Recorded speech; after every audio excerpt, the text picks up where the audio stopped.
Rumah pembunuh adik Bupati Muratara dibakar OTK. Setelah peristiwa pembunuhan terhadap Abadi, adik Bupati Muratara, rumah pelaku menjadi incaran OTK.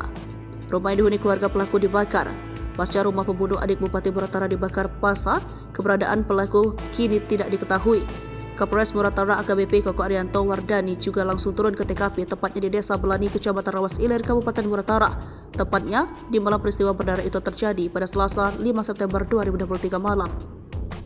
Diketahui Abdi tewas mengenaskan dengan luka bacok di kepala dan wajahnya setelah cekcok dengan Arwan dan Aryansyah yang juga warga Desa Belani, Kecamatan Rawas Ilir.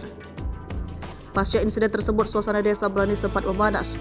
Bahkan rumah milik pelaku dibakar oleh orang tak dikenal. Bahkan saat ini keluarga pelaku kocar-kacir dan tak diketahui keberadaannya.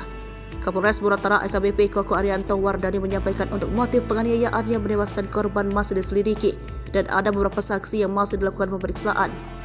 Koko pun menegaskan peristiwa penganiayaan itu tidak ada kaitannya dengan gelaran Pilkades yang sebentar lagi akan berlangsung. Koko mengungkapkan bila saat ini pelaku penganiayaan itu masih dalam pengejaran anggota di lapangan. Sampai manapun saya akan tetap buru pelakunya. Sekarang kami sudah mengerahkan anggota untuk melakukan pengejaran, termasuk dibantu Jatan Ras Polda, ujarnya.